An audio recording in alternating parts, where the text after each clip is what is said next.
हमारे प्रथम राष्ट्रपति का बचपन, उन्हीं की जुबानी। प्रस्तुत आत्मकथा भारत के प्रथम राष्ट्रपति डॉक्टर राजेंद्र प्रसाद जी की है। इसके माध्यम से इन्होंने अपने बचपन के सुनहरे पलों को याद किया। इसे पढ़कर अपने प्रथम राष्ट्रपति के बचपन को जानिए। 5वें या 6ठे बरस में मेरा अक्षरांभ कराया गया था। उस समय की प्रचलित प्रथा के अनुसार अक्षरांभ मौलवी साहब ने बिस्मिल्लाह के साथ कराया था।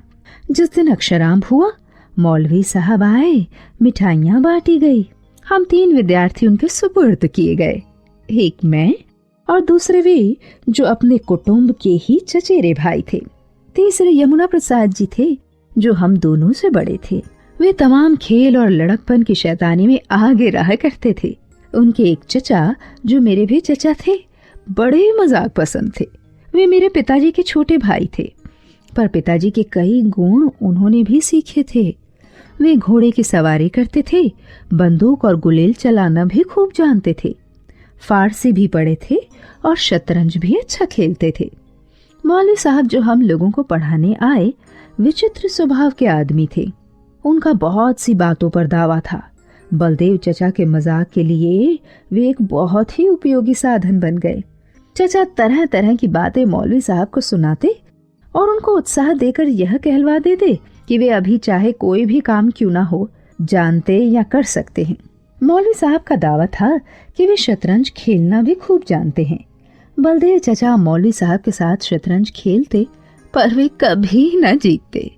हम बच्चे इन मजाकों को कौतूहल से सुनते। हंसने का मौका आ जाए तो हंसना मुश्किल हो जाता था। एक दिन बलदेव चाचा ने मौलवी साहब से कहा कि बाग में बंदर आ गए हैं, उनको गुलेल मारकर भगाया जा सकता है। इतना सुनना था कि मौलवी साहब बोल उठे कि वे गुलेल चलाना अच्छी तरह से जानते हैं। बलदेव चचा सब समझ गए। मजाक के लिए उन्हें बगीचे में ले गए। उन्होंने गुलेल और गोली उनको सुपुर्द करके कहा कि खूब खींचकर एक बंदर को मारिए। मौलवी साहब ने खूब खींचकर गोली बंदर को मारने की कोशिश की। इतने में ही उनके बाएं हाथ के अंगूठे से तर-तर खून टपकने लगा और चोट की दर्द से वे सहम कर बैठ गए।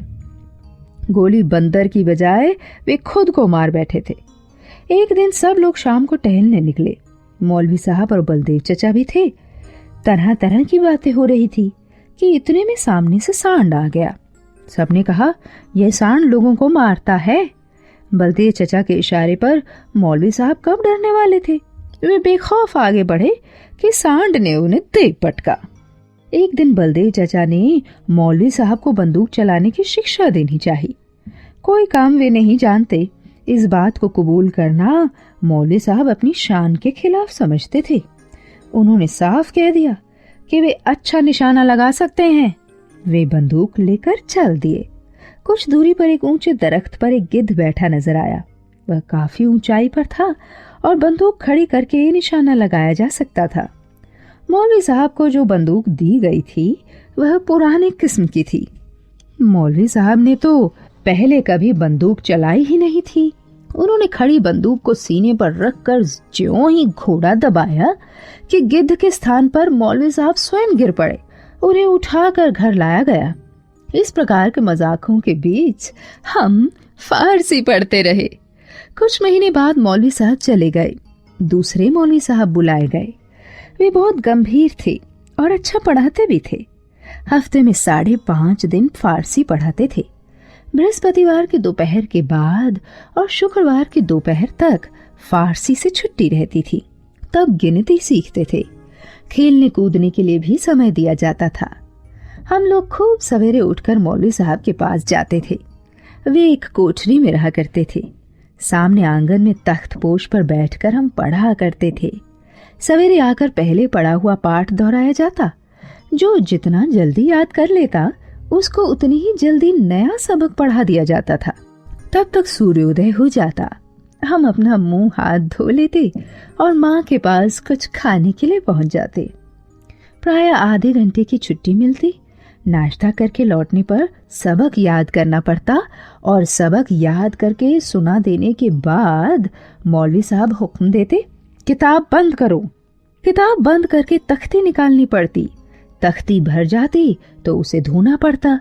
इस क्रिया में भी कुछ समय खेलने को मिलता। दोपहर को नहाने और खाने के लिए 1 या 1.5 घंटे की छुट्टी मिलती और खाकर फिर उसी तख्तपोश पर सोना पड़ता। मौलवी साहब चारपाई पर सोते।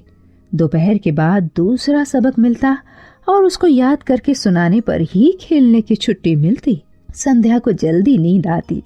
डर रहता कि मौलवी साहब हमें पलक झपकाते देख न लें, नहीं तो मार पड़ती। जल्दी छुट्टी के 2 उपाय थे। खेल कूद में यमुना भाई लीडर थे। जल्दी छुट्टी पाने के लिए भी उपाय वही करते। पढ़ने के लिए तेल का दिया जलाया जाता था। यमुना भाई रेत की छोटी पोटली बना लेते और छिपाकर उसे दिए में रख देते। वह शीघ्र ही तेल सोख लेती और दिया जल्द बुझने पर आ जाता। मौलवी साहब दाई पर गुस्सा होते कि तेल कम क्यों डाला, और वे मजबूर होकर किताब बंद करने का हुक्म दे देते। और जो कुछ फारसी का ज्ञान हुआ उन्हें मौलवी साहब ने दिया। हम सब भी उनको प्यार करने लगे थे। जब घर छोड़कर उन्हें छपरा अंग्रेजी पढ़ने के लिए जाना पड़ा तो मौलवी साहब को और हम लोगों को बड़ा दुख हुआ।